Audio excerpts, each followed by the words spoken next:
요한복음 14장 16절에서 21절까지 함께 읽습니다. 내가 아버지께 구하겠으니 그가 또 다른 보혜사를 너희에게 주사 영원토록 너희와 함께 있게 하시리니 저는 진리의 영이라. 세상은 능히 저를 받지 못하나니 이는 저를 보지도 못하고 알지도 못함이라. 그러나 너희는 저를 아나니 저는 너희와 함께 거하심이요 또 너희 속에 계시겠습니다. 내가 너희를 고아와 같이 버려두지 아니하고 너희에게로 오리라. 조금 있으면 세상은 다시 나를 보지 못할 터이로되 너희는 나를 보리니 이는 내가 살았고 너희도 살겠습니다. 그날에는 내가 아버지 안에 너희가 내 안에 내가 너희 안에 있는 것을 너희가 알리라. 나의 계명을 가지고 지키는 자라야 나를 사랑하는 자니 나를 사랑하는 자는 내 아버지께 사랑을 받을 것이요 나도 그를 사랑하여 그에게 나를 나타내리라. 아멘. 사람은 싸우다 보면은 극단적으로 변해갑니다. 두 사람이 싸우다 보면 상대방의 단점들은 극대화되어 가기 시작하고 그리고 작은 일은 커져가기 시작합니다. 부부싸움도 그러지 않습니까? 맨 처음에 작은 말로 말다툼으로 시작했다가 결국은 이제 상대방을 이기려고 싸우다 보면 점점점 작은 것이 큰 것이 되어져서 불씨가 큰 산불을 일으키는 것처럼 번져가는 것이 부부싸움인 것처럼 어떤 사람에게 반대자가 생기고 나면 그 사람은 반드시 극단적으로 변해가는 경향을 가집니다. 그것이 인간사인 것 같습니다. 그런 것처럼 이 땅에서 신학의 과정도 마찬가지입니다. 종교개혁 이후에 과연 이 성경을 어떻게 이해하고 어떻게 해석해야 되느냐 하는 것은 굉장히 중요한 과제가 되었습니다. 단지 그냥 이 성경 66권이 이렇게 있다. 그래서 성경을 읽기만 하면 이해하고 알 수 있다. 그러면 오직 좋겠습니까? 그러나 결코 성경을 읽기만 한다고 이해되거나 깨닫거나 알게 되는 것은 아닙니다. 로마서 같은 경우만 해도 세계적인 석학들, 박사들이 로마서에 대한 해석을 얼마나 많이 해왔습니까? 그러나 유감스럽게 잘못된 성경 해석 속에 들어갔던 경우들은 아주 많이 있습니다. 저는 신학적으로도 개혁교회, 개신교로 인하여 다시금 하나님의 말씀이 하나님의 자녀들, 백성들의 손에 전해지고 그리고 각자가 이제는 성경을 읽게 되는 그러한 일로 들어가서 각자가 하나님 말씀을 읽고 연구하고 묵상하고 살펴볼 수 있게 되었습니다. 그러나 성경의 원래의 뜻, 성경을 해석하는 것은 지난하고 아주 어려운 일이 되었습니다. 문해부흥 이후로 고전을 연구하는 경향들이 나타나서 고전에 있는 문헌들 또한 과거에 하나님의 사람들이 적어놨던 책들을 라틴어 등으로 살펴보면서 과연 하나님의 말씀이 이러했던가 하는 것을 공부하게 되었지만 그러나 결코 말씀을 바로 깨닫는 것은 쉽지 않았습니다. 그것 때문에 종교개혁자들이 일어나서 과연 이 성경을 어떻게 해석하고 어떻게 이해해야 되느냐 하는 신학적인 체계를 세우게 됩니다. 물론 루터 같은 분을 통해서 1517년의 종교개혁에 큰 봉우리를 형성하고 종교개혁자들은 그 전에도 많이 있었지만 그러나 마지막 꽃을 피우면서 그렇게 종교개혁이 불같이 타오르게 된 것은 마틴 루터라는 신부님을 통해서 그렇게 되어졌습니다.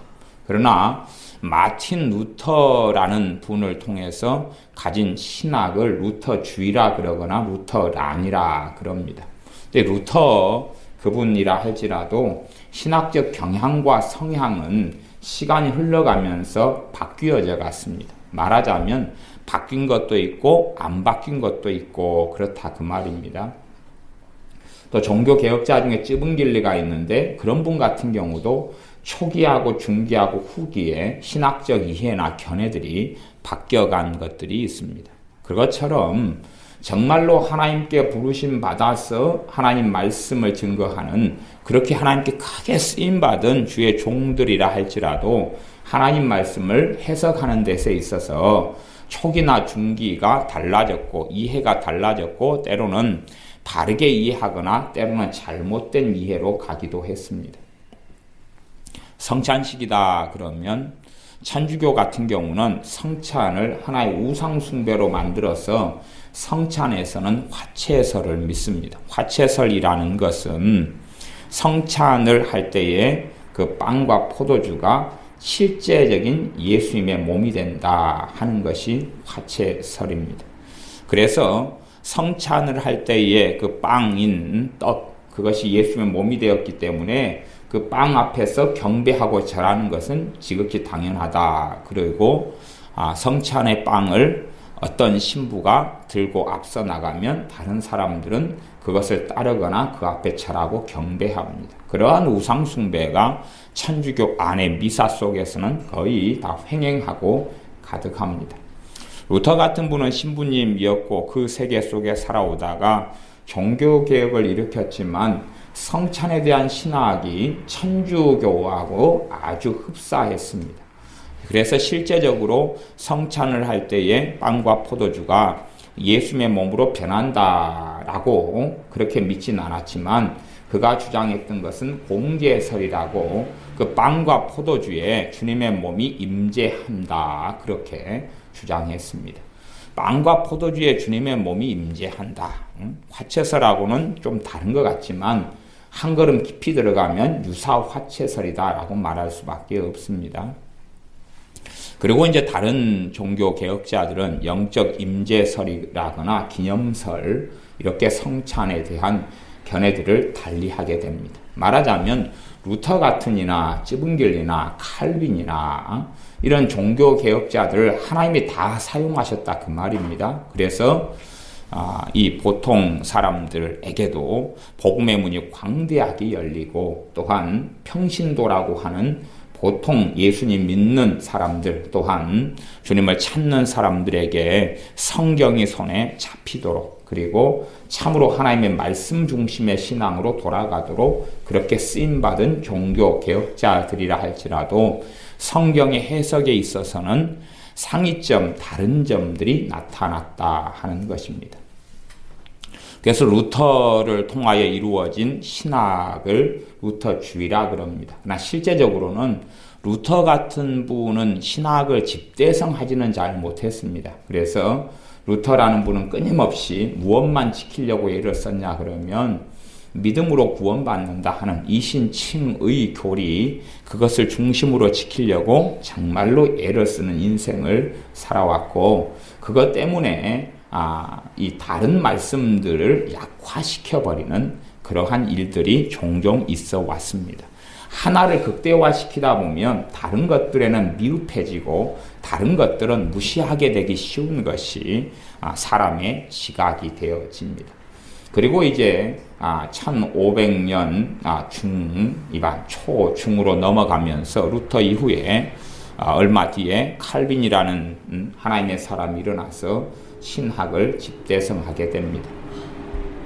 칼빈의 신학이라 해서 집대성되었지만 그것이 결코 단순한 것은 아닙니다. 그렇게 쉽게 단순하다 그렇게 말할 수 있는 성질은 아닙니다. 왜냐하면 기독교 강요 하나만 해도 칼빈이 젊었을 때에 이 목사님이 기독교 강요를 썼지만 그의 평생 죽을 때까지 기독교 강요를 점점 증판했고 그리고 거기에 참가해서 훨씬 더 많은 내용들을 다루었습니다. 그렇기 때문에 제 개인적으로 신학대학원에 다닐 때에 칼빈 이 목사님의 기독교 강요만 해도 2학기를 배웠습니다. 물론 무슨 말을 하는지 교수님이 뭘 말하는지 전혀 못 알아먹었지만 교수님도 횡설수설이고 듣는 우리도 횡설수설이지만 어쨌든 1년의 과정을 가지고 듣고 보고 읽고 교과서를 삼아서 기독교 강요를 읽어드렸습니다. 그렇게 기독교 강요를 읽어도 제 개인적인 생각은 그랬습니다. 쉽지 않다. 기독교 강요를 번역한 사람이 잘못 번역했는지 아니면 그때하고 시간 차이가 너무나 많이 나서 그런지 몰라도 이해하는 게 좀 어렵다. 그렇게 생각해 왔습니다.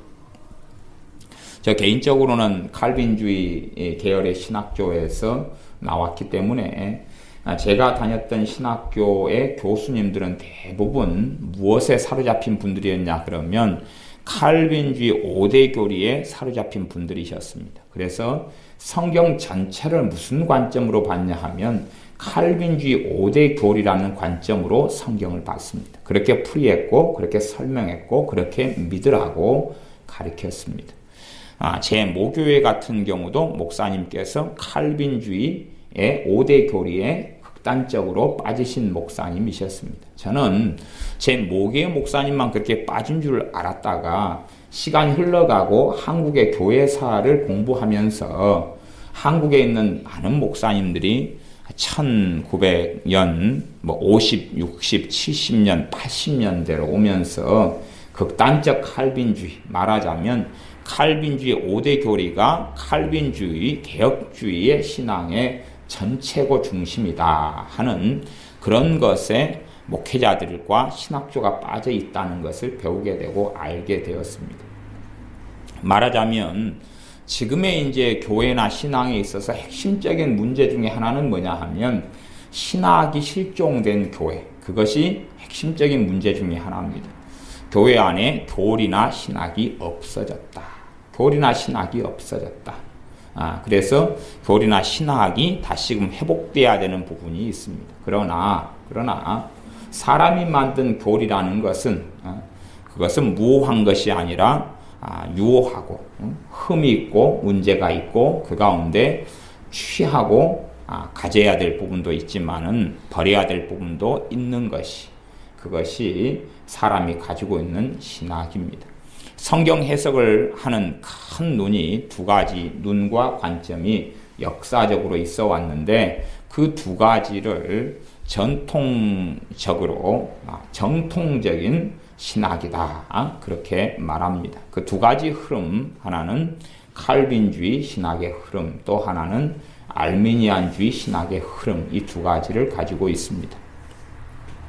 물론 이제 알미니안주의 신학의 흐름으로 깊이 들어가면 그 두 가지가 더 앞으로 나아갈 때에 어거스틴과 펠라기우스로 더 옛날로 한 500년대로 갈 수 있습니다. 그래서 어거스틴 대 펠라기우스, 그리고 칼빈 목사님 때와 그 이후로 칼빈주의와 알미니안주의, 그리고 알미니안주의를 다시금 더 집대성한 웨슬리, 존 웨슬리 목사님의 웨슬리안주의. 물론 웨슬리안주의는 알미니안주의와 많은 차이를 가지고 있지 않습니다. 그렇게 이제 교회 역사 속에서 성경을 해석하는 눈과 관점이 되어져 왔고, 그리고 그 이외에 성경 해석하는 그런 관점과 눈은 거의 없습니다. 정통적인 신학 가운데는 크게는 그 두 가지 줄기를 가지고 있습니다. 그렇기 때문에 우리가 신학적인 이해와 그것을 가르침을 받아야 될 필요가 있다 하는 것입니다.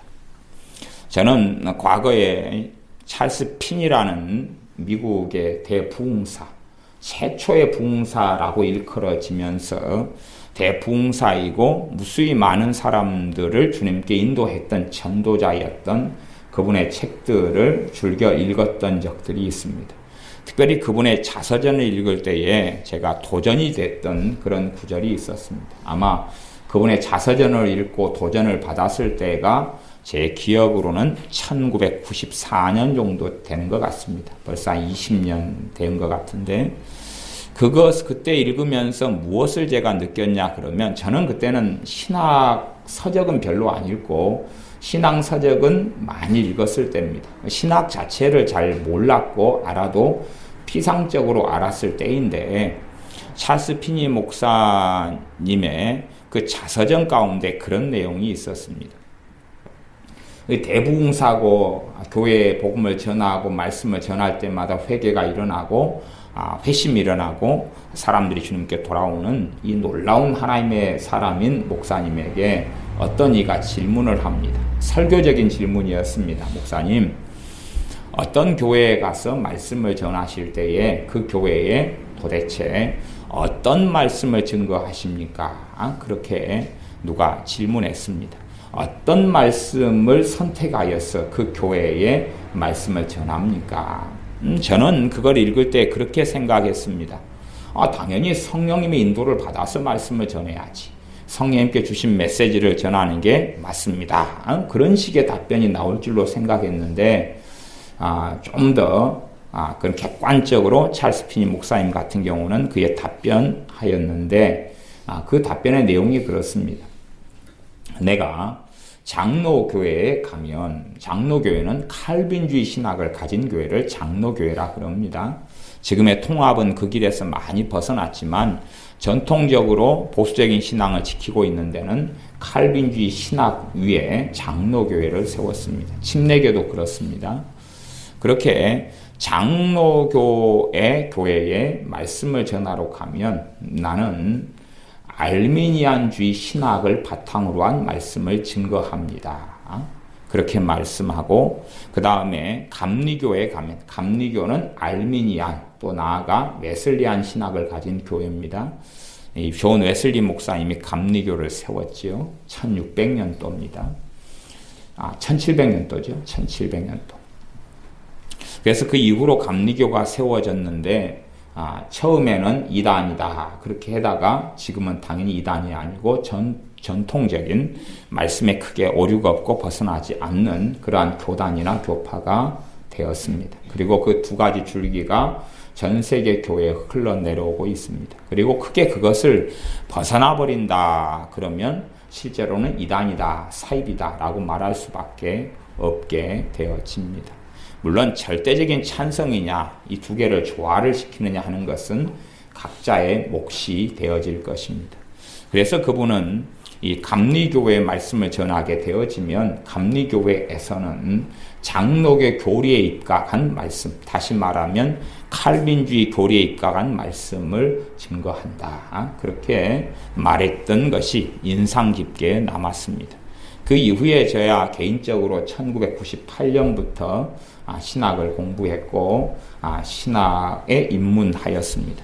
그러면서 이제 칼빈주의의 신학에서 5대 교를 중심으로 신학교에서 배웠기 때문에 이 칼빈주의 입각에서 또 나아가 5대 교리의 입각에서 성경을 해석하는 그런 세계 속에 빠져들어가면서 개인적으로는 참 고통을 많이 당했습니다. 왜 고통을 많이 당했냐 그러면 칼빈주의 5대 교리에 입각한 교수님들의 가르침이 제 안에 역사하시는 성령의 역사하고는 자꾸 어긋나고 부딪히는 것입니다.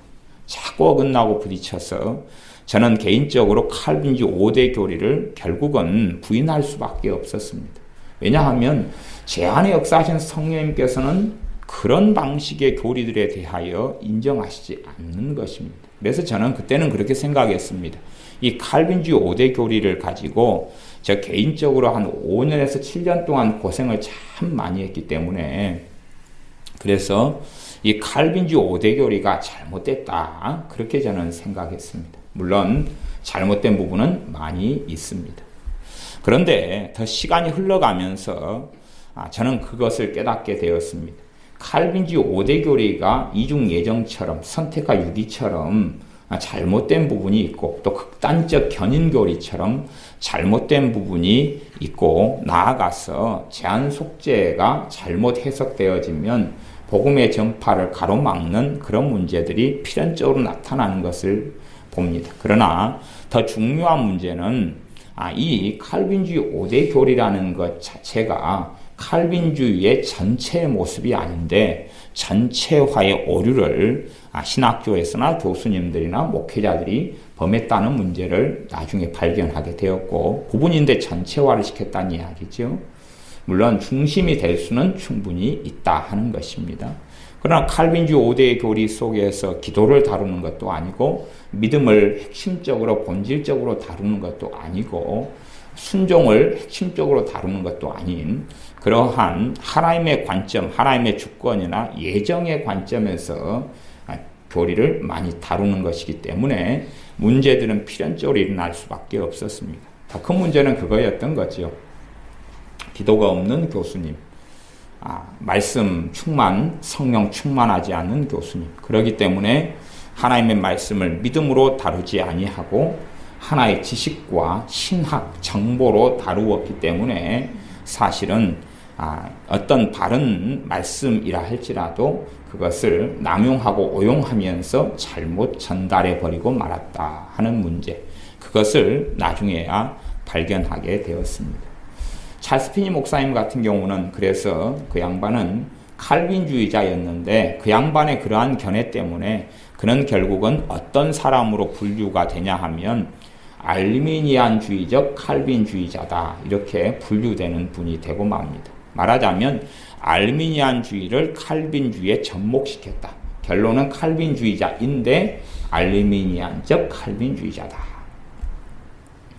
아마 저 자신도 평가를 받으면 그런 비슷한 평가를 받을 수도 있다 이렇게 보여집니다. 물론 저야 이제 알미니안적 칼빈주의자다 라기보다는 성경주의자다 하는 것을 더 좋아합니다만은 실제로 그 사람이 가지고 있는 신학적 견해가 무엇이냐 또 어떤 관점에서 성경을 해석하느냐 하는 것이 중요하게 됩니다. 그러나 필연적으로 사람이 만든 교리라 하는 것은 신학 체계라 하는 것은 진리가 아니고 말씀에서 온 것인 것은 사실이지만 그러나 말씀의 해석의 한 관점이다. 나아가서 그것이 얼마든지 부족할 수도 있고 오류가 있을 수도 있으며 심지어 부족하다 하는 것은 그것을 너무 핵심적으로 많이 다루어 버리면 다른 부분의 약화와 문제를 가져올 수밖에 없다 하는 것입니다. 그래서 제가 요즘에는 칼빈주의와 알미니안주의 교리에 대해서 지금 말씀을 계속 하고 있는 중에 있습니다. 그리고 이번에 새벽에는 계속 아예 진도를 나가서 칼빈주의 5대 교리 가운데 예정론에 대해서 오늘은 다루었고 그렇게 설교에 올려놓았습니다. 아마 앞으로 4번 정도 더 설교를 해서 마지막 성도의 견인까지 다루고 설교하면 그러면 이제 아마 칼빈주의 교리와 알미니안주의 교리에 대해서 대강 마무리를 하게 될 것 같습니다.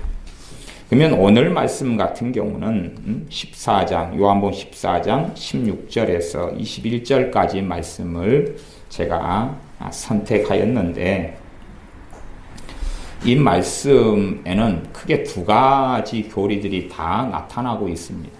첫 번째는 당연하게 칼빈주의 교리가 이 안에 등장하고 있고 또 하나는 알미니안 교리가 이 안에 등장하고 있습니다.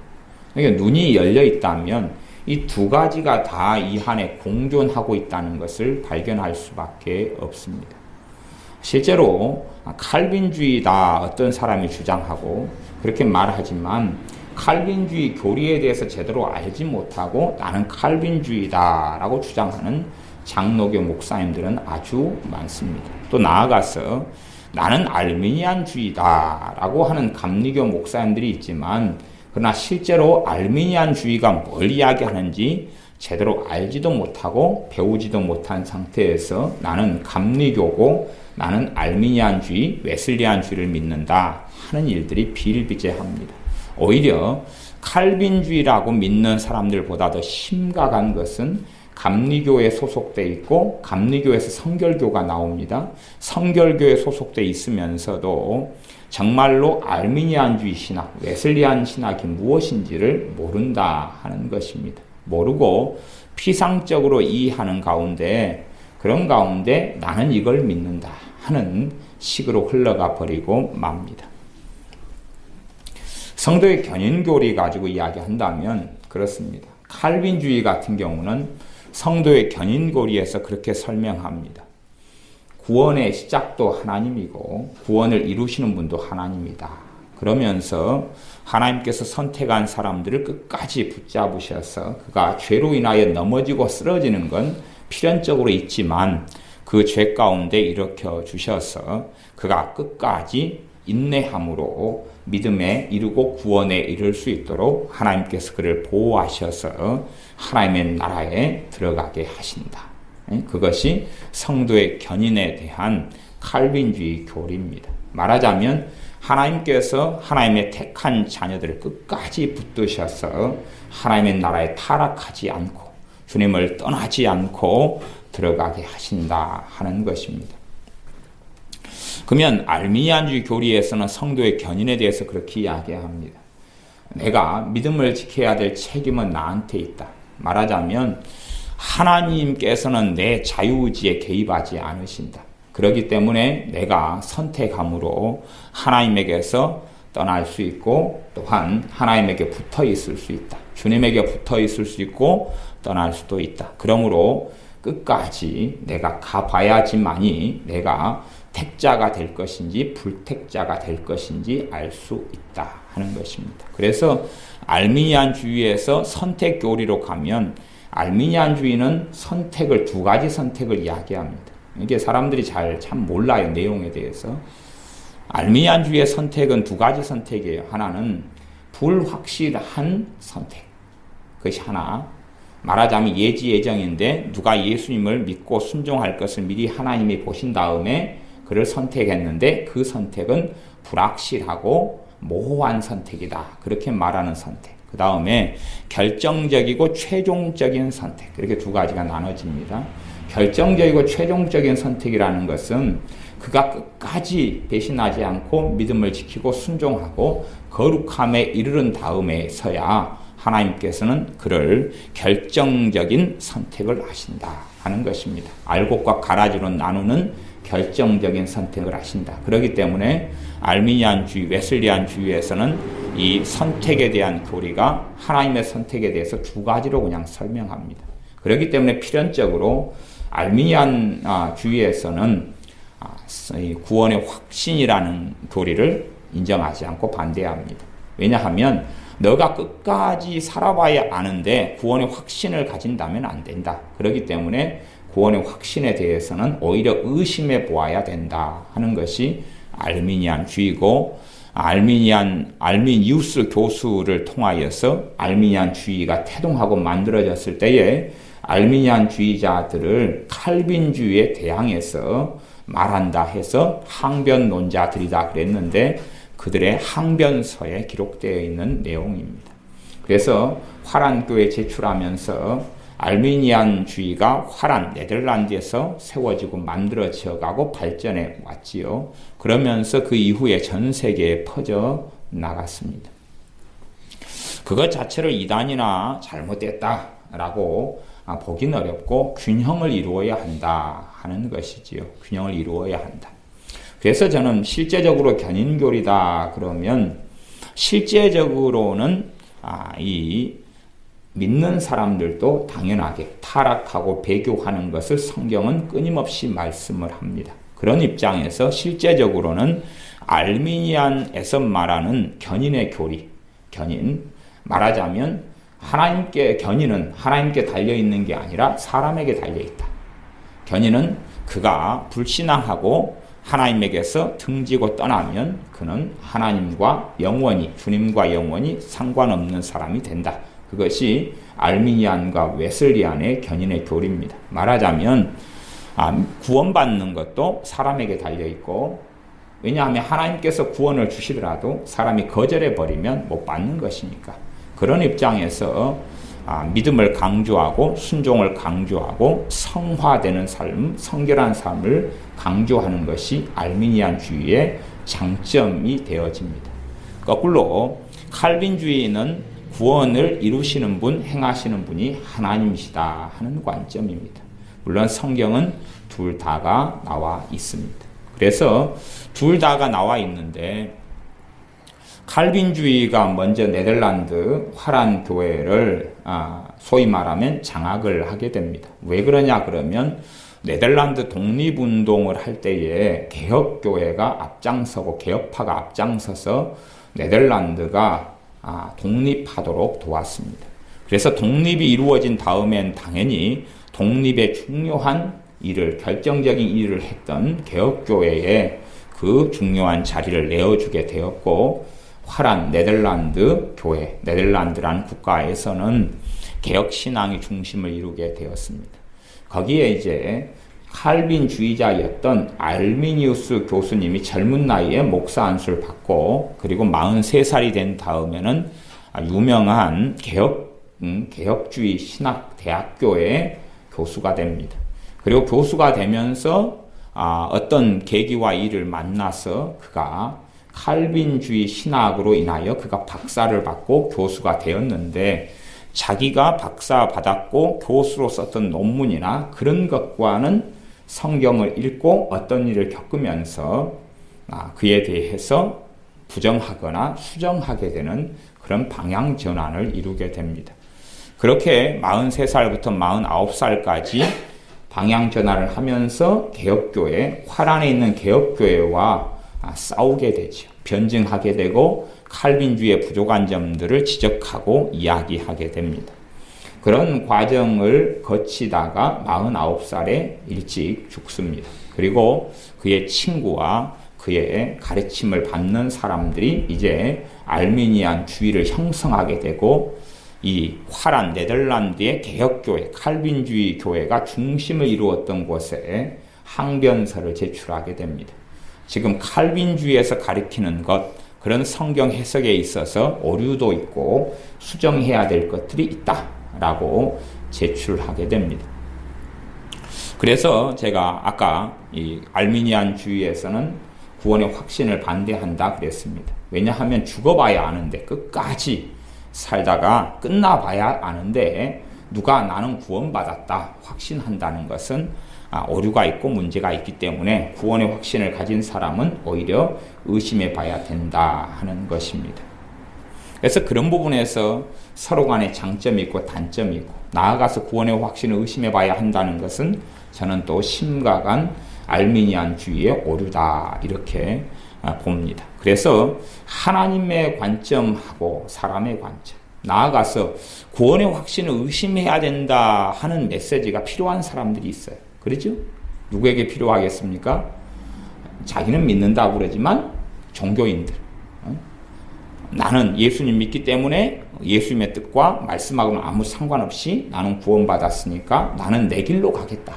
그런 사람들이 가지고 있는 구원의 확신은 정말로 말씀에서 기인하고 성령 하나님의 내적 확신을 통해 온 구원의 확신인지, 아니면 이상한 극단적 칼빈주의를 배워서 자신의 삶과 무관한 그러한 확신인지 하는 것은 반드시 점검해 봐야 된다 하는 것입니다. 또 나아가서 칼빈주의로 이야기한다면, 누가 하나님의 자녀임이 확실한데 그는 죄 가운데 넘어질 수도 있고 자빠질 수도 있다는 것입니다. 또 믿는 신자들이 끊임없이 죄하고 싸움 중에 살아가기 때문에 자주 실패하고 넘어지고 무너집니다. 그때에 그 사람들은 오히려 죄 가운데 넘어지면서 과연 내가 하나님의 자녀인가, 이렇게 살았어도 구원받는가 하는 의심과 의구심 속에 들어가기가 쉽습니다. 그러나 그가 성령의 역사하심과 말씀을 붙잡고 성령의 내적 증거로서, 또한 진리의 말씀을 통하여 오히려 구원의 확신에 되는 말씀들을 붙잡는다면 그는 더 효과적으로 마귀하고 싸우고 죄와 싸우는 길에서 더 효과적인 승리를 거둘 수 있게 되어질 겁니다. 그렇기 때문에 구원의 확신에 대하여 구원의 확신을 의심해 봐야 된다 하는 알미니안주의 교리가 누군가에게는 필요하고 또한 구원의 확신을 가져야 한다는 칼빈주의 교리가 또한 믿는 사람들에게 필요하다 하는 사실입니다. 그래서 성경은 너희가 믿음에 있는가 스스로 자기를 돌아보라. 그리고 믿음에 있는가 확증하고 너희가 믿음에 있지 않는 것을 발견하게 되면 너희는 버리운 자로 있는 것이지 구원받은 자로 있는 게 아니다 하는 말씀이 있고, 또 나아가서 이 성경을 너희에게 기록하는 것은 너희에게 영생이 있음을 알게 하려 함이라 하는 말씀이 있습니다. 이 두 가지를 섞어버리면 사실은 안 되는 것입니다. 그래서 칼빈주의, 알미니안주의에 서로 잘한 점, 잘 못한 점, 공과 과가 있는데 가장 큰 오류 중에 하나는 두 신학적 사조가 끊임없이 투쟁하고 싸웠다는 데 있습니다. 제가 서두에 두 사람이 싸우게 되면 극단적으로 흐르는 경향이 있다 그랬습니다. 반대파가 일어나면 우리는 중용 가운데 우리는 균형을 이루기보다는 그 반대하는 사람에 대하여 오히려 항변하고 저항하고 그와 논쟁하기 위하여 우리도 극단으로 흘러가는 경향들을 필연적으로 가지게 되는데 칼빈주의나 알미니안주의 교리가 그러하게 된 모양새를 가지게 됩니다. 둘이 투쟁하다 보니까 한쪽의 극단적인 측면으로 달려가는 면모들을 충분히 가지게 된 면이 있습니다. 어떤 면에서는 이 칼빈주의와 알미니안주의가 투쟁하면서 항변론자로서 일어나면서 오히려 칼빈주의를 더 극단적으로 만든 면이 있고 또 나아가서 알미니안주의 교리를 칼빈주의가 반박하고 부정하면서 기득권 세력으로서 이들을 짓눌렀기 때문에 또한 알미니안주의 교리가 극단적으로 가는 면들도 있다 하는 것입니다. 사실은 성경은 둘 다를 말할 때들이 많습니다. 본문 자체가 그렇습니다. 로마서 9장 같은 경우만 해도 로마서 9장에는 하나님께서 토기장이고 그리고 사람은 진흙이라고 말씀하고 하나님께서 하나님의 주권으로 이 진흙 덩어리를 자신의 맞는 용도에 맞는 그릇으로 지을 권리가 하나님께 있다라고 말씀합니다. 그러면서 조금 뒤에 이어서 9장에는 뭘 말씀하냐 그러면 믿음을 이야기하면서 이스라엘 백성이 하나님에게서 떨어진 이유는 그들이 믿음을 화합지 않았고 믿지 아니했기 때문이다 라고 말씀합니다.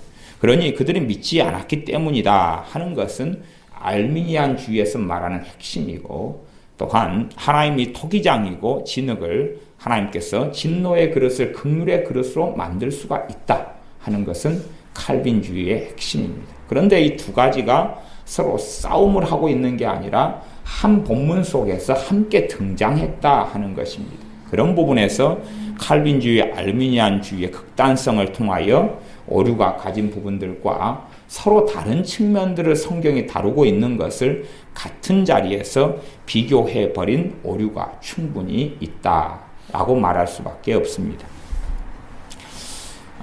보일러가 있다 그러면 보일러는 언제 사용합니까? 추울 때 사용하지. 추울 때 사용해요. 에어컨이 있다 그러면 에어컨은 따뜻할 때 사용하지. 그러면 제가 아는 어떤 가정이 있는데 그 가정은 참 신기한 가정입니다. 어떤 가정이냐 그러면 이 보일러하고 에어컨을 동시에 틉니다. 제가 간혹 그 집을 가면 그 집은 보일러하고 에어컨을 동시에 틉니다. 찬바람이 막 나오면서 뜨거운 보일러를 틉니다. 그래서 물론 여기 앉아 계시죠.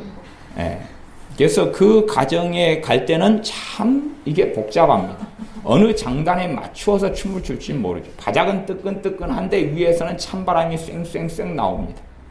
그래서 그런 분들은 충분히 칼빈주의 교리와 알미니안주의 교리를 조화시킬 수 있다. 저는 그렇게 믿습니다. 근데 문제는 에어컨 입장에서는 힘들 거라고 생각하고 보일러 입장에서도 힘들 거라고 생각해요. 보일러 입장에서는 막 방을 데워놨는데 에어컨이란 놈이 차갑게 만들어버리고 또 에어컨 입장에서는 공기를 차갑게 만들었는데 보일러란 것이 돌아가면서 공기를 또 데워버리니까 끊임없는 투쟁 속에 들어가야 한다는 것입니다. 그러니 보일러가 쓰일 때는 보일러를 틀고 에어컨이 쓸 때는 에어컨을 틀어야 맞는데 둘 다를 가동을 시키는 거죠. 우리가 너무 더운 여름에는 시원한 냉수를 마셔야 되지 않습니까? 그렇죠? 그리고 굉장히 추울 때는 따뜻한 물을 마시면 좋습니다. 어떨 때는 미지근한 물도 필요하죠. 찬물과 따뜻한 물을 섞어야 될 필요가 있을 때가 있습니다. 그리고 어떨 때는 뜨거운 물, 어떨 때는 찬물. 그런 것처럼 이 하나님의 말씀은 이렇게 조화되어 있고 또한 각기 다른 부분을 다루고 있다 하는 것입니다. 그래서 알미니안주의나 웨슬리안주의의 장점도 아주 많습니다. 그 장점도 많습니다. 그 장점은 말하자면 종교인들을 깨우는 장점이 있습니다. 깨어있지 않고 주님과 뜻대로 살지도 않고 주님에게서 아무 관심도 없으면서 나는 세례받았기 때문에 나는 예배당에 다니기 때문에 나는 신자야. 나는 그래도 구원받아. 그러는 사람들이 아니다. 당신은 아니야. 성경이 그걸 말씀하는 게 아니잖아. 당신은 구원받은 사람이 아니야. 그러니 당신이 제대로 믿어야 돼. 라고 바르게 깨우는 역할을 합니다. 반면에 칼빈주의 교리를 극단적으로 잘못 가지게 되면 또한 그런 사람들이 만들어지죠. 나는 예수님 믿었으니까, 나는 예수님 영접기도 했으니까 이제는 천국은 따는 당상이고 내 삶을 즐기면 돼. 내 마음이 원하는 대로, 내 충동이 원하는 대로 난 달려가면 돼. 그리고 천국은 가니까 뭐 상급 정도 안 받고 말지. 그러한 어리석은 생각을 냅니다. 물론 칼빈주의 교리 속에서는 당연히 그게 있습니다. 성도가 성화되고 성도가 순종하고 성도가 거룩한 삶을 살아야 하고 그것을 부정하는 사람들은 하나님 앞에 선 사람들이 아니다. 그런 내용이 칼빈주의 신학 안에 들어와 있습니다. 그것도 도르트 신조 안에 결의된 내용입니다. 어떤 사람이 믿는다고 하는데 거룩한 삶을 부정하거나 믿는다고 하는데 하나님 앞에 열매 맺는 삶을 부정하거나 믿는다고 하는데 순종하는 삶을 부정하고 살아간다 하면 그 사람의 믿음은 헛것이며 그 사람은 믿는 자가 아니다 하는 내용들이 있습니다. 그러나 또한 칼빈주의 교리를 통해서 믿음이 연약한 자들이 그 말씀을 붙잡고 살아갈 때에 주님 안에서 안식을 누리며 믿음의 여정을 계속하여 달려갈 수 있는 그런 부분이 있다는 사실입니다. 그래서 성경을 여러분이 보실 때에 그 두 가지 신학적 관점, 하나는 사람 편에서 우리가 어떤 책임을 져야 되느냐, 우리가 어떤 책임과 어떤 수고와 어떤 대가와 어떤 노력을 하면서 하나님을 섬겨야 되느냐 하는 측면이 알미니안주의의 관점이 주를 이루고, 칼빈주의 신학의 관점은 하나님께서 내게 무엇을 이루셨으며 하나님을 어떻게 기쁘시게 해야 되는가, 또한 하나님께 어떻게 순종해야 되는가, 하나님께서 무엇을 우리에게 원하시며 또한 우리를 위하여 어떻게 행해 가시는가. 말하자면 하나님의 행하심에 대하여 내가 무엇을 받아들이며 무엇을 감사하며 무엇을 찬양해야 되는가, 하나님께서 행하시는 일의 중심에 대하여 그것을 중심으로 성경을 해석하고 신학적 전개를 합니다. 그래서 칼빈주의 3대 신학자 중에 한 명이 아브라함 카이퍼나 비비 워필드나 이런 사람인데, 헤르만 바빙크, 그렇게 3대 신학자인데, 헤르만 바빙크 같은 경우는 하나님의 큰 일, 이런 두꺼운 책을 쓰기도 했습니다. 하나님께서 어떠한 큰 일을 행하셨느냐 하는, 그래서 헤르만 바빙크의 하나님의 큰 일은 굉장한 필독서 중에 하나로 놓이게 되어집니다. 그렇게 우리가 성경 안에서 각기 다른 관점에서 말씀들을 하고 있다. 각기 다른 관점에서. 말하자면 손하고 발을 섞어버리면 곤란해지죠. 손은 손의 기능을 하고 발은 발의 기능을 합니다. 하나님께서는 성경을 칼빈주의 5대 교리로 적어놓지도 않으셨고 알미니안주의 5대 교리로 적어놓지도 않았습니다. 그러나 필연적으로 제가 서두에 말씀드렸습니다. 교리는 필요하다. 교리는 필요하다 하는 것. 어떤 교리요? 말씀으로 인한 교리가 필요하다. 그 다음에 교리가 서로 상충되게 보이는 이유들이 여러 가지가 있는데 그 중에 제일 첫 번째는 용도를 변경하기 때문에 그렇습니다. 용도 변경. 섞어버리기 때문에 그렇다고 제가 보일러하고 에어컨의 비유를 가지고 말씀을 드렸습니다. 용도를 변경해버리면 손이 해야 될 것을 발이 하게 하고 발이 해야 될 것을 손이 하게 하면 안 맞다는 것이죠. 냄새를 맡아야 되는데 그것을 입을 통해 냄새를 맡게 하거나 뭘 보아야 되는데 코로 보려고 하거나 그러면 용도가 안 맞게 되어지고 트러블이 있게 되어지지요. 그래서 칼빈주의 5대 교리를 통해서 뭔가를 볼 때에 어떤 것은 맞고 어떤 것은 틀리게 됩니다. 마찬가지로 알미니안주의 5대 교리를 통해서 볼 때 어떤 것은 맞게 되고 어떤 것은 틀리게 됩니다. 그런 두 부분이 사실은 틀린 부분들을 서로 냉정하게, 그럼에도 객관적으로 양대 칼빈주의 신학이나 알미니안주의 신학에서 틀린 면들이 또 있어요. 서로 간에 틀린 면들이 있어요. 오류들이 또 있어요. 오류들도 제거해야 되고, 그 다음에 두 가지가 사실은 대립의 관계 속에 있는데 그게 아니라 서로 다른 관점에 있는 말씀들을 가지고 했다 하는 것입니다. 사람들이 성경을 잘 이해하지 못하는 사람들은 특별히 그런 경우들이 있습니다. 예를 들어 좀 어려운 이야기인데 성경에 공관복음이라는 게 있습니다. 공관복음은 마태복음, 마가복음, 누가복음, 그래서 공통적인 내용을 중심으로 기록된 성경을 공관복음이라 그럽니다. 그리고 요한복음은 사복음서에 속하지만 마태, 마가, 누가복음하고는 거의 다른 내용을 다룹니다. 그렇기 때문에 별따로 떨어져 있는 것이 요한복음이고 마태, 마가, 누가복음은 공통적인 내용이 중심이다 하는 것입니다. 그러나 그것은 또한 인간 사변에서 나온 이론이기도 합니다. 왜냐하면 성경은 동일한 사건이지만 동일한 사건에 대해서 어떤 저자를 통해 하나님께서는 다른 메시지를 정하시는 경우들이 아주 많습니다. 말하자면 동일한 사건인데 하나님께서는 동일한 사건을 통하여 포인트를 다르게 하십니다. 핵심 메시지를 다르게 하셔요. 그렇기 때문에 동일한 메시지를 마태를 통해서 기록하실 때 하고 마가를 통해서나 누가를 통해 기록하실 때가 똑같은 것처럼 보인다면 그 사람은 변태입니다. 성경을 제대로 보지 못하기 때문에 그렇습니다. 그래서 어리석은 학자들은 똑같은 사건으로 보는 건 맞지만 그러나 똑같은 사건이지만 전달하려고 하는 메시지가 다르다 하는 것입니다. 유사할 때도 있고 같을 때도 있으나 그러나 또한 상이하고 다른 의도 속에서 하나님께서 각기 다른 저자를 통해서 같은 사건을 기록하게 하실 때들이 있는데 이것을 혼합하고 짬뽕해 버리려고 하는 어리석은 일이 있습니다. 볶음밥이라 해서 다 같은 볶음밥이 아니죠. 그러지 않습니까? 새우볶음밥이 있고 김치볶음밥이 있고 참치볶음밥이 있다. 같은 볶음밥이니까 섞어버리면 될 것이다. 그러면 이상하겠죠? 그렇죠? 아니면 국이니까 다 같은 국이다. 그래서 생태탕하고 된장국하고 섞어버리고 미역국하고 같은 국이니까 섞어버리고 그러면 이상하게 되겠죠. 국은 국이지만 다른 거다 그런 말이에요. 그런 것처럼 하나님의 말씀이 똑같이 기록되어져 있는 것 같지만 유사한 것 때로는 같은 사건이지만 다른 관점으로 성경 기록되어 있습니다. 그런 것들도 이해하지 못하면서 칼빈주의, 알미니안주의에 대한 극단적인 정죄는 참 심각한 오류와 문제를 가지고 올 수밖에 없습니다. 요즘에 들어서는 그런 극단적인 정죄들이 제대로 이해하지 못하고 알지 못하는 가운데 있는 극단적인 정죄들을 보면서 참으로 누구를 우려하냐 그러면 그렇게 극단적으로 말하는 목회자들을 우려하기보다는 그런 설교들을 듣는 성도님들을 저는 우려하고 걱정합니다. 왜냐하면 자기가 어떠한 책들을 읽고 연구하면서 어떤 결론에 이르렀어요. 그러면 그 사람이 어떤 결론에 이르러 말하지만 그 사람은 학식이기 때문에요.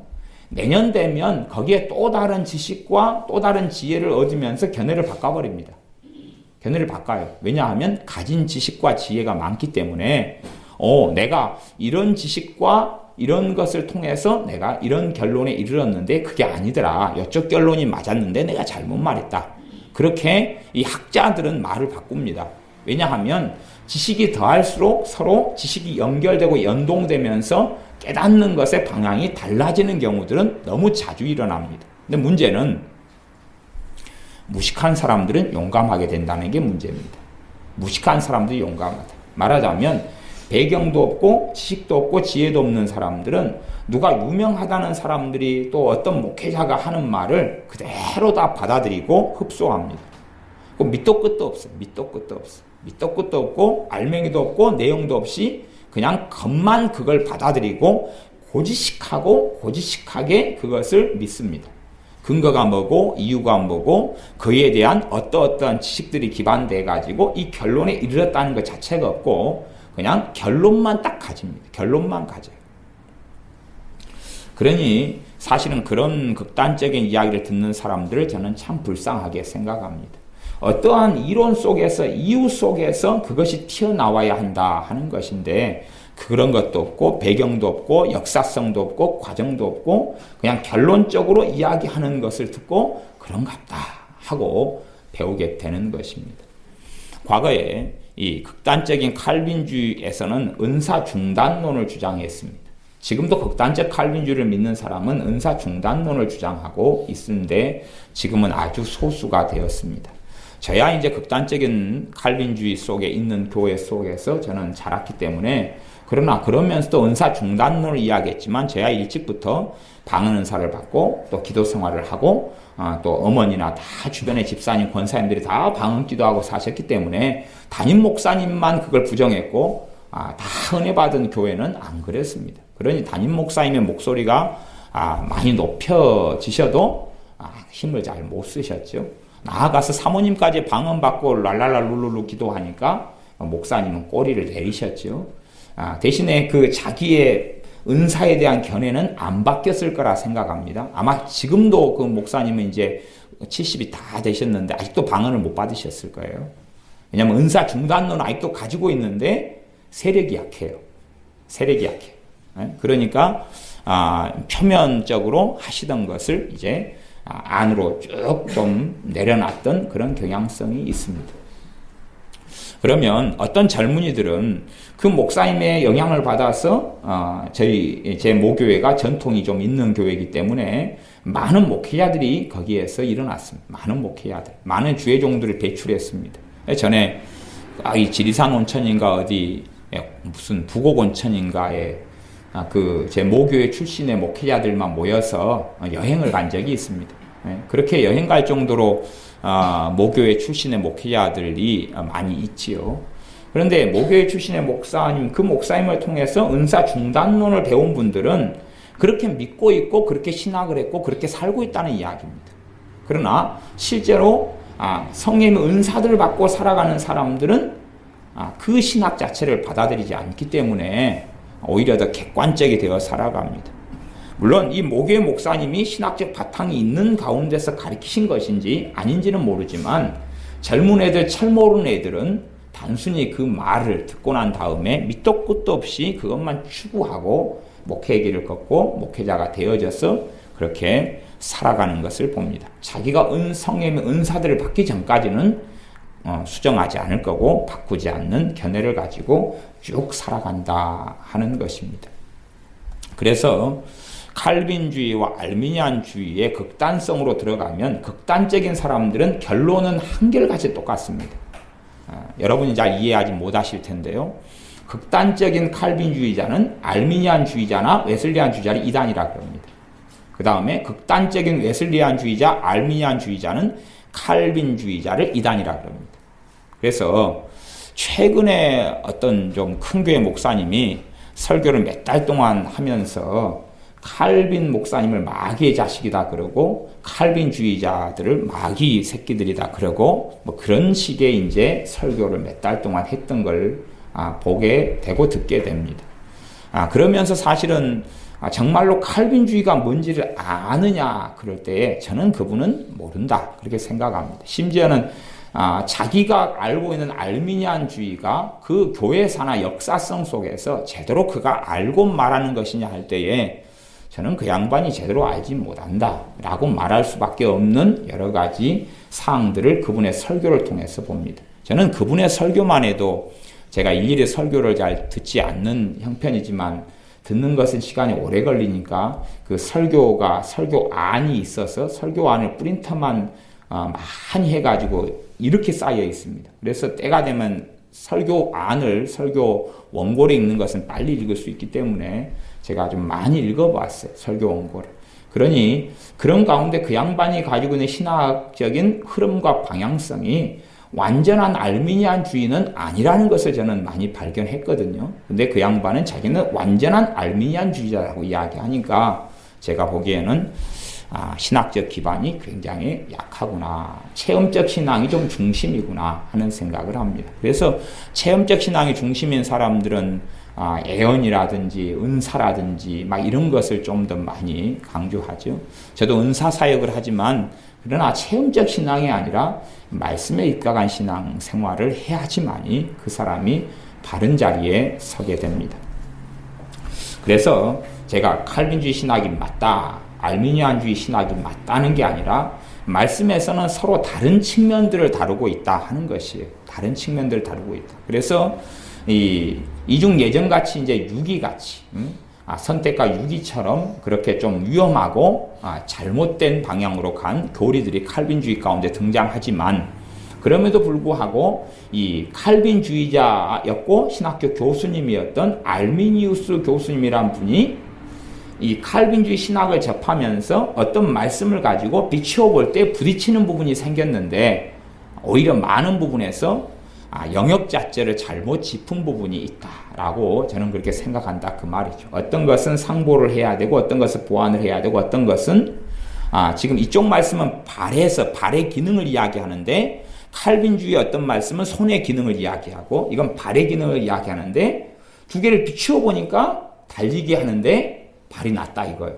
그러니까 손너는 틀렸다 그렇게 보는 견해도 있고 거꾸로 칼빈주의에서 알미니안주의를 그렇게 보는 견해도 있어서 이 두 개가 싸우다 보니까 어떤 문제가 생겨간다고요?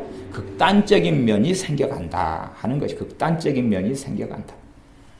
우리는 성경을 바르게 읽고 깨닫는 눈을 가져야 됩니다. 그 안목과 눈을 꼭 가져야 됩니다. 말씀을 통해서 신학과 교리를 세워 나가야 됩니다. 실제로 칼빈주의가 틀린 것이냐? 칼빈주의 가운데 잘못된 사람들도 아주 많이 나왔고 극단성을 가진 사람들도 아주 많이 나왔습니다. 그러나 칼빈주의자들 가운데 정말로 경건하며 하나님을 영화롭게 했던 사람들도 많이 나왔습니다.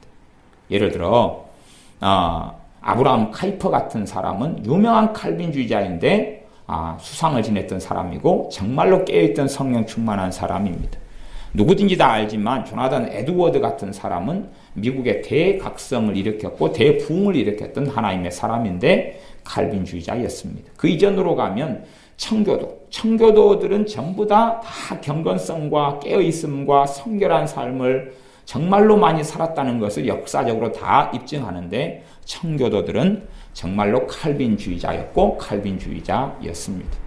또 최근에 1900년 초중반 후반까지 유명한 전 세계적인 주의 종이고 설교자인 사람이 마틴 노이존스 목사님인데 그분은 유명한 칼빈주의자였습니다. 또 그 앞으로 가면 1800년 또 후반에 영국에 있어서 유명한 설교의 황태자라고 일컬어지는 그런 찰스 스펄전 목사님이 있는데 그분도 유명한 칼빈주의자입니다. 그러니까 그분의 설교는 아예 설교집 자체가 칼빈주의 5대 교리 그 제목으로 설교를 했던 설교집도 나와 있을 정도로 알아주는 칼빈주의자였습니다. 그럼에도 그런 분들 가운데 성령 충만하며 정말 하나님을 영화롭게 하다가 살다가 주님께 간 사람들이 아주 많이 있다는 사실입니다. 마찬가지로 알미니안주의를 가진 사람들 가운데서 깨어있고 신실하게 주님을 섬기는 사람들도 역사적으로 많이 있어 왔습니다. 알미니안주의를 가졌던 대표적인 사람이 당연히 존 웨슬리, 요한 웨슬리 목사님인 것은 우리가 알고 있습니다. 그분은 얼마나 깨어있으며 그분의 전도를 통해서 무수히 많은 사람들이 하나님께 돌아왔는가 하는 것입니다. 그러므로 사람이 만든 교리와 성경의 이해는 결국은 내 부족한 점을 어떤 말씀이 있고 깨닫다 보면 어떤 걸 깨닫게 됩니다. 깨닫게 되다 보면 사람이 극단적으로 흘러버려요. 그것이 전부인 것처럼 보입니다. 그러다가 한 3년 지나면 이제 한 균형을 다시 돌아오게 됩니다. 돌아오게 되어져. 저는 과거에 성도의 견인 교리를 크게 받아들이지 않다가 어느 때 오래전에 말씀의 눈이 좀 열리니까 성경 가운데 성경이 이것도 배교를 이야기하고 이것도 믿는 자의 타락을 이야기하고 믿는 자가 구원에서 떨어지는 걸 이것도 이야기하네 하는 걸 성경 66권에서 다 봐서 심취할 때가 있었어요. 그래서 칼빈주의 5대 교리 가운데 성도의 견인교리는 완전히 잘못됐다. 그렇게 제가 심취해가지고 믿었을 때가 있었어요. 그러니까 성경에 다 보이는 것처럼 느껴지는 거예요. 다 보이는 것처럼 느껴지고 아는 것처럼 느껴지고 그래서 주여 주여 하는 자마다 다 하나님 나라에 못 들어간다 그랬구나. 그리고 막 눈이 열려가는 거예요. 거기에 한 3년 쫙 빠져 있었어요. 그리고 이게 성도의 견인교리는 완전히 잘못된 교리구나. 이렇게 이제 알고 있다가 한 3년 지난 다음에 다시 성도의 견인이라는 교리에 눈을 조금 더 뜨게 되어진 일들이 있어요. 그런 다음에야 어떻게 균형을 이루고 어떻게 조화를 이루는 것이 바른 길을 걸어가는 것이냐 하는 것을 하나를 깨닫고 나면 쭉 빠져버리고 말이에요. 찰스 피니 목사님의 저서들 가운데 후기의 저서들, 돌아가시기 전에 직전의 저서들을 보면 꽤 사실은 그분의 저서들이 성화구원론, 행위구원론에 치우친 내용들이 꽤 좀 나옵니다. 여러분들이 잘 이해하지 못하는 좀 어려운 이야기입니다. 그렇게 치우치는 내용들이 나와서 왜 이렇게 치우칠까? 그리고 저는 생각을 해봅니다. 왜 이분이 치우칠까? 그런데 제 개인적인 경험으로는 그렇게 말씀드릴 수 있습니다. 제가 굉장히 성령 충만하고 성의 역사가 있고 기쁨이 있고 막 그렇게 살아갈 때는 제 자신도 성화구원론 쪽에 치우치는 경향이 있더라고요. 말하자면 제 자신에게라기보다는 제가 하는 설교 자체가 그렇더라 그런 말이에요. 제가 깨어있고 성령 충만하니까 변화된 삶이 어느 정도 가능하고 기도 생활도 뜨겁게 되고 말씀도 막 사모하고 깨어있고 주님의 재림을 사모하고 이렇게 뜨겁게 살아가니까 그 기준에서 말씀을 전하게 되더라고요. 제 자신이. 그래서 그러면서 제가 책을 썼다면 제 책도 꽤 사람의 행위를 중심으로 한 책을 쓸 수밖에 없을 거예요. 믿음을 강조하고 깨어있음을 강조하고 그 다음에 기도 생활을 강조하고 그 다음에 믿음을 강조하고 그래서 제가 성령 충만했던 시절들을 돌아보면 제가 했던 설교나 메시지나 가르침들은 그 중심을 이루었더라고요. 실제로 그렇습니다. 그 다음에 이제 제가 다시 성령 충만을 잃어버리고 은혜를 까먹고 그리고 있었을 때는 사실은 그 메시지를 제 자신의 입장에 비추어서는 전할 수가 없었던 거예요. 전할 수가 없었어요. 그러면서 은혜를 까먹고 때로는 넘어지고 이럴 때에 제가 깨닫게 되는 교리와 말씀들이 복음에 대한 말씀들과 은혜에 대한 말씀들이었어요. 은혜에 대한 말씀들과 복음에 대한 말씀들이었어요. 그리고 그때는 다시금 하나님의 은혜가 얼마나 광대한지, 하나님의 사랑이 얼마나 놀라운지, 그분의 복음의 진리가 얼마나 놀라운지를 그때는 그렇게 깨닫게 되더라고요. 그러다가 다시 또 은혜를 받고 성령 충만을 받으면 그게 내 힘과 내 경건성으로 되는 것처럼 또 착각해가지고 설교할 때 되면 나처럼 살아라 하는 입장에서 나처럼 뜨겁게 기도하고 나처럼 금식하고 그래서 어떤 사람이 노래 불렀잖아요. 나처럼 해봐요 이렇게. 그래서 제가 성령 충만할 때는 제 설교가 성화나 거룩함이나 이런 쪽으로 많이 흘러가고 제 과거의 설교의 역사를 살펴보면 그렇습니다. 그러다가 제가 은혜를 좀 까먹고 그럴 때는 제 자신부터 그렇게 깨어있는 삶을 살지 못하기 때문에 그런 설교를 하기보다는 다시금 그래도 설교를 놓고는 기도를 할 거 아니에요. 그러면 그쪽 말씀이 아니라 복음의 메시지와 하나님의 은혜의 메시지를 전하도록 하시고 저도 그런 말미암아 거꾸로 회복되도록 이끄시는 성령의 역사를 경험합니다. 이제 이 본문의 말씀만 약간 설명하고 말씀을 마무리하겠습니다. 14장 16절부터 보면 내가 아버지께 구하겠으니 그가 또 다른 보혜사를 너희에게 주사 영원토록 너희와 함께 있게 하시리니. 그러면 너희는 예수님의 사람들입니다. 그렇죠? 그러면 보혜사 성령님께서 영원토록 우리와 함께 하시는 것은 나 때문입니까? 주님 때문입니까? 주님 때문이죠. 이것이 이제 칼빈주의 핵심 교리예요. 핵심 교리. 하나님의 주권이라는 거죠. 지금 내가 예수님을 믿었어요. 그럼 제자들에게 말씀하는 거고 예수님의 사람들에게 이야기하는 거죠. 그 사람들에게 아버지께 누가 기도하겠다는 겁니까? 주님이 구하고 기도하겠다는 거예요. 주님의 기도의 응답으로 예수님을 믿는 사람에게 누가 임하신다는 거예요? 보혜사 성령님이 임하신다는 거예요. 그러니까 내가 성령님을 거절하고 거부할 수 있는 문제가 아니라는 사실이에요.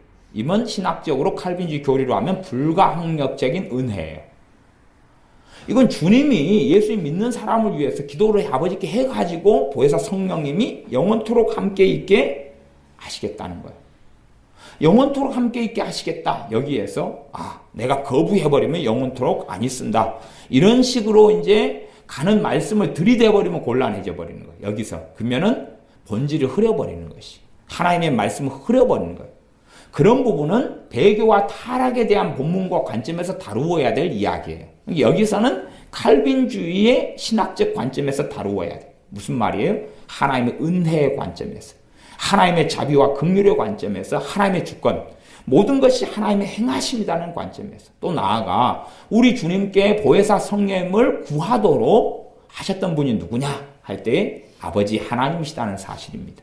그렇게 해서 믿는 사람들의 요구하고 상관없이 주님께서 그렇게 기도하셔가지고 믿는 사람들에게 영원토록 보혜사 성령님께서 함께 있게 하시겠다라고 하신 거예요. 그건 우리하고는 무관한 이야기입니다. 무관한 이야기.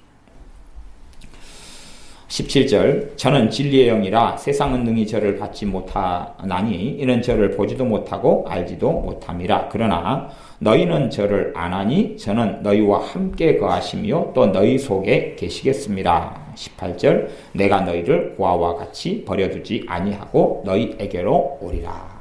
너희를 고아처럼 내버려두지 않고 너희에게로 오리라. 이것은 주님의 약속이에요. 이거 은혜의 약속, 은혜의 약속, 은혜의 약속이에요. 그러니까 이 관점은 칼빈주의적인 관점이에요. 여기다가 이제 알미니안적인 관점을 들이대버리면 주님이 고아처럼 너희를 내버려두지 않고 오리라 그럴 때에 내 자유의지가 거절해버리면 못 오신다. 이것이 이제 알미니안적인 관점이에요. 내가 거절해버리면 못 오셔. 그러면 말씀 자체가 이상해지고 말아요. 이상해지고 말아요. 지금 이쪽 말씀은 그런 게 아니에요. 그런 게 아니고 너희를 고아처럼 내버려두지 않고 너희에게로 오리라. 그래서 너희를 돕고 너희를 붙들고 너희를 세우겠다는 말씀이에요. 그러니 우리는 그 말씀을 붙잡고 아멘하고 믿음으로 화답해야 하는 것이 하나님 앞에 맞는 말씀이 됩니다. 19절 조금 있으면 세상은 다시 나를 보지 못할 터이로되 너희는 나를 보리니 이는 내가 살았고 너희도 살겠습니다. 그날이 어떤 날입니까? 주님이 사셨고 또한 아버지의 보혜사의 성령님을 보내시는 그날이죠. 그날에는 내가 아버지 안에 너희가 내 안에 내가 너희 안에 있는 것을 너희가 알리라. 그럽니다. 이까지가 어떤 면에서는 칼빈주의적 관점에서 해석할 수 있고 이해할 수 있는 그러한 진리의 내용들이 됩니다. 나를 고아처럼 버려두지 않는다 그랬구나. 또한 주님께서 내 안에 계신다고 말씀하셨구나 하는 진리를 붙잡을 때 우리가 평안하고 우리가 승리하는 삶의 여정을 살 수 있는 복음의 진리가 됩니다. 21절 말씀까지 제가 본문을 잡았죠. 21절 말씀은 신학적으로는 알미니안주의 신학에 있는 말씀이에요. 이게 두 개가 한 본문으로 쭉 나오잖아요. 그래서 제가 그냥 편의상 이 요한복음 14장 본문을 정해 보았습니다. 나의 계명을 가지고 지키는 자라야 나를 사랑하는 자다. 나를 사랑하는 자는 내 아버지께 사랑을 받을 것이요 나도 그를 사랑하여 그에게 나를 나타내리라. 주님의 계명을 가지고 지키는 자라야 주님을 사랑하는 자다. 이건 알미니안적인 관점. 너희가 믿고 순종하고 거룩한 삶을 살아야 된다. 깨어 있어야 된다 하는 것이죠. 그것처럼 주님의 계명을 가지고 지키는 자가 정말 주님을 사랑하는 자니까 주님의 계명을 지켜야 된다라고 말씀하죠. 근데요, 사실은 이 복음의 순서, 말씀의 순서로 이야기하면 지키는 나의 계명을 가지고 지키는 자라야 사랑하는 자다 하면서 앞에 말씀이 있는 거예요. 말씀을 내가 지킬 수 있다는 것이 사실은 알미니안주의가 가지고 있는 오류입니다. 알미니안주의 오류는요, 인간의 능력을 어디로 봤냐 그러면 선과 악을 내가 행할 수 있다라고 봤어요. 칼빈주의 교리는 전적인 타락. 사람은 결코 선을 행할 수 없는 존재이고 선을 행하려면 하나님의 은혜로만 가능하다. 하나님의 주권과 하나님의 선택과 하나님의 은혜로만 가능하다는 것이 칼빈주의 신학이에요. 그렇기 때문에 알미니안주의 신학이 여기에서 한계를 넘어가면 좀 곤란해져요. 말하자면 앞에 말씀은 어떤 말씀이냐 그러면 주님께서 아버지께 보혜사 성령님을 구하겠고 그분께서 임하셨기 때문에 나의 계명을 가지고 지키는 게 가능하다는 것이. 그게 전제로 해서 하는 말씀이에요. 그러니까 앞에 말씀하고 잘라버리면 이상하게 되는 것입니다. 지금 주님 때문에 그리스도인인 예수를 믿는 자인 나에게 무슨 일이 생겼느냐. 그 진리를 붙잡을 때만이 성령 하나님의 역사하심과 도우심을 통하여서 주님의 계명을 가지고 지키는 능력을 힘입을 수 있다는 사실이에요. 그러니까 극단적인 알미니안주의는 이걸 탁 잘라버려. 자르면서 거꾸로 말씀을 해석할 수 있어요. 너가 말씀을 가지고 지켜야지만이 사랑하는 자고 그럴 때 너가 구원받고 말씀을 가지고 지켜야지만이 그럴 때 너에게 성령님이 임하신다. 이렇게 바꿔버릴 수가 있어요. 그러나 복음의 말씀은 그렇게 이야기하지 않는다 하는 것입니다. 그래서 나를 사랑하는 자가 내 계명을 가지고 지키는 자고 그 나를 사랑하는 자는 내 아버지께 사랑을 받는다. 나도 그를 사랑하여 그에게 나를 나타내리라. 그러니 실제로 내가 주님을 믿은 다음에 성령이 임하시고 성령의 역사는 어떤 길을 걷게 하신다 그랬어요? 진리의 영이라고 했잖아요. 그 앞에 말씀이. 진리의 영이니까 진리의 길을 걷도록 역사하시는 거죠. 진리의 길을 걷도록 역사하실 때 그걸 따라가는 사람이 주님을 사랑하는 사람이 되고 더 놀랍게 주님께서는 자신을 우리에게 계시하신다는 이야기입니다.